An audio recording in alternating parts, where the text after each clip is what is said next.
so we're back for episode 3, Blood and Water, season 1. Let's get into it. Ain't it obvious?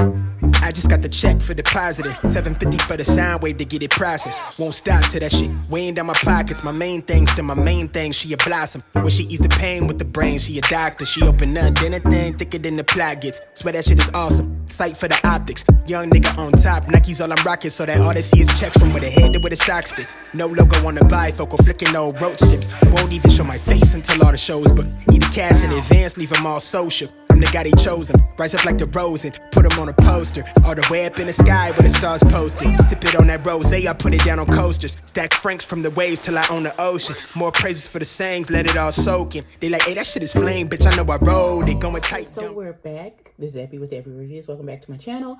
This is going to be my review for Blood and Water, season 1, episode 3. This is a Netflix original show. So go to Netflix and to look for Blood and Water. So we get back and Pooh Lang has gotten busted by Wayne in the admin office looking at Filky's birth certificate. And then Wade's mama walks in. I don't understand why everybody's running. Okay. So Wade kind of saves her because, you know, he likes Pooh Lang. And she gets out of it and she leaves. But he has the birth certificate in his pocket.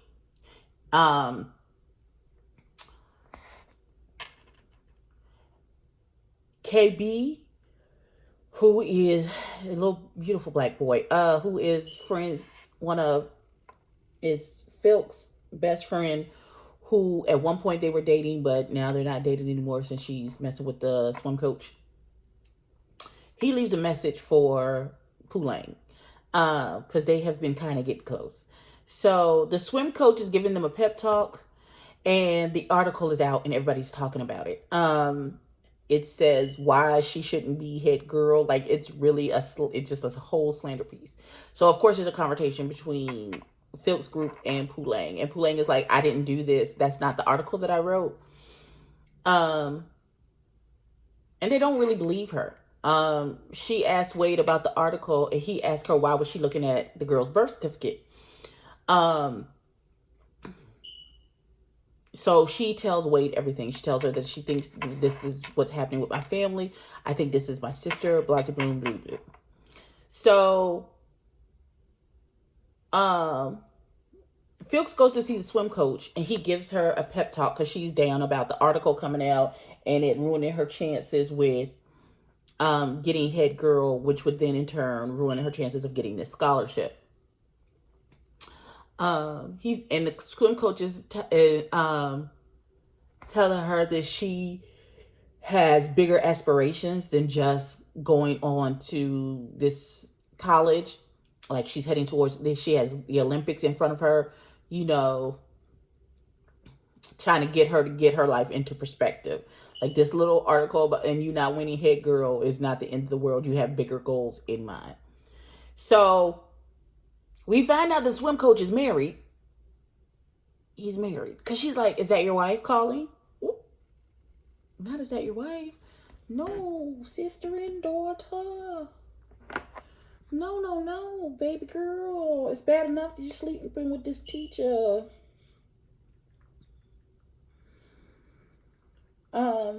It's bad enough.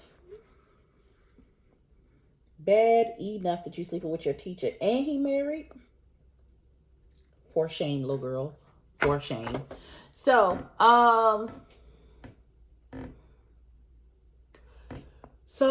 Pooh Lang and Wade are having a conversation and she's asking him for his help. He's still undecided on whether or not he's going to report her for breaking into the office to get to that birth certificate. KB and Pooh Lang are in the kitchen, raiding the kitchen. They're hanging out, raiding the kitchen. He told her meet him in the kitchen and they grabbed some snacks. Philks is handing out sweets to garner votes to get people's mind off of that article. She talks to Chris about Zama, who is Pooh Lang's best friend. Chris is the guy that her best friend is dating, he's gay. He's using her as a beard. She doesn't know that though, because they still having sex. But I don't know how that works. Okay. Oh God. Now they do see that someone has vandalized one of her posters, and Chris flips the fuck out on everybody. He's like, come say it to her face if you got something to say. So he is really bad about it. So KB and Pulang are hanging out in the library when she gets a text from Wade to meet in the Founders Hall. Pulang then talks to Tahiri, who is the other girl running for head girl, who is friends with Wendy, who is the head of the magazine society. Wendy is the one who changed the article. So Pulang talks to Tahari and says, I need you to talk to Wendy and get her to do a retraction about this article, because that's not what I wrote. She completely changed my article.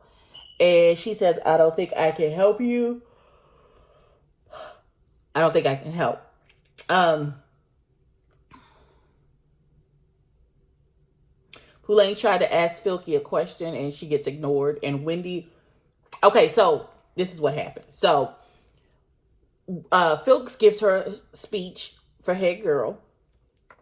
And Tahiri gives her speech.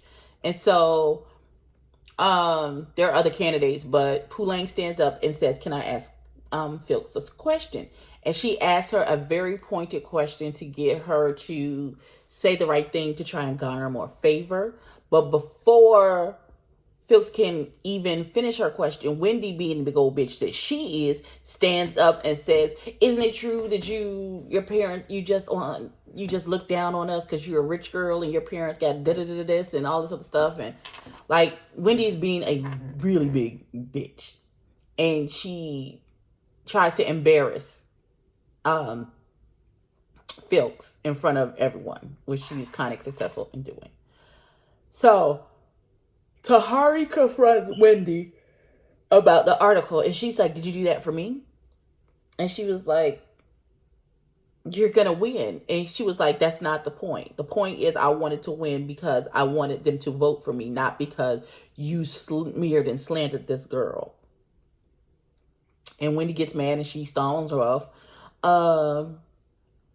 Pulang gets called to the office. It's her parents telling her that the police think they found her sister and that they want her to go with them because they're going to go do a DNA test to see if this girl is her sister.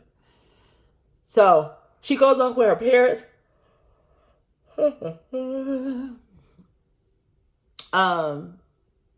To do the DNA test. Pulang goes to Zama's house to tell her what's going on, because Zama has been ignoring her ever since she switched schools. And so she goes to talks to her mama and tells her, can you just tell Zama that they think they found my sister? Pulang is trying to fix it with Filks. And Zama, still being angry with Pulang, tells Chris Pulang's real last name. Pulang had changed it to her mother's maiden name to try and avoid all of the stuff going on with her father being arrested and all that good stuff. So everybody just doing crazy stuff. So Zama tells Chris Pulang's real last name. And so we see Filks talking to the swim coach outside of class, and they're having a little conversation, and he looks over and he sees a car, and there's a woman who waves her hand, and he's like, okay, I gotta go. And she was like, oh my God, and because it's his wife. And so he gets in the car. His wife is pregnant. I was like, oh no, she's knocked up. So the wife is pregnant, and she's like, oh, I can move some things around so that we can have dinner together. And he was like, well, we have a gala tomorrow, which is what they call a swim meet. And he's like, so I'm going to be late. And she was like, okay, well, I'll take a rain check. And he was like, yes. And then she's like, here, give me your hand. And she puts it on her stomach, and he feels the baby move, and they smiling and grinning at each other. And little does she know he banging the little girl at this. So they're in class. Filks, Wendy, Filks and her crew, Wendy, Tahiri, all of them, they're in class. And this is the class where Wendy she refuses to allow the teacher to teach her class without her throwing her 2 cents in. So Um,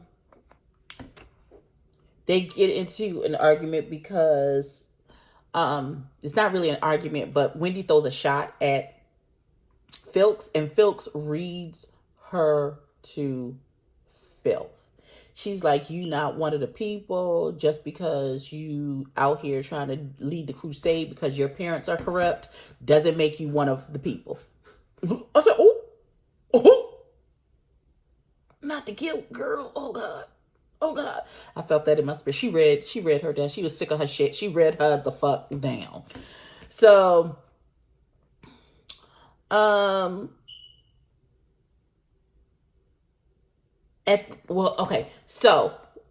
Poulang had talked to Wendy, and Wendy said, I'll give you the recording of the interview and we'll post that on the magazine website as the retraction. She's like, because we're not printing anything else till after the elections. And she says, fine. After Filks read her to her eyeballs, she deleted the recording. So now Filks thinks Poulang is a liar because she told her, well, she's going to give me the recordings and we're going to post the recording of the interview and what was actually said on the website. So that couldn't happen. And so Poulang goes to Wendy. She's like, where's the recording? And she was like, it got deleted. And then was like, oh, well, bitch, and paid her dust and walked away. Wendy need her ass whooped. She need her ass whooped because she just, like, she doing the most. She need her ass whooped. So, Filks is thrown off at the start of the race because they are catcalling her something princess, the pretty princess or something like that. Something real, I guess it's mean where they're from. But somebody, right as they're getting on the starting blocks, somebody called her name and she's distracted. And so she's like a half a second off the blocks, which in turn has her losing her race. Poulang tries to explain what happened and Filks says she doesn't believe her. Zama is waiting when Poulang gets home. Filks find out, they have a conversation about, is this really the sister? And she was like, yeah. She's like, Chris is acting funny, and they have a little conversation as friends.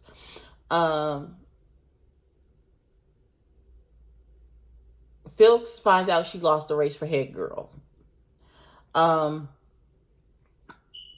Chris tells Filks about Poulang's last name. And the way he's framing it, he's trying to say that everything that's happened, she did it all on purpose to sabotage her. And that she's sketchy. I don't know why he's doing that. I don't know how he jumped to that wild conclusion, but okay. They could have called, well, Poulang comes home and the mom is upset in the dining room, smoking a cigarette. The police called, the DNA came back. It was not a match. That girl is not her sister, and the mama is really hurt. Poulang goes into her room and Wade is at his window.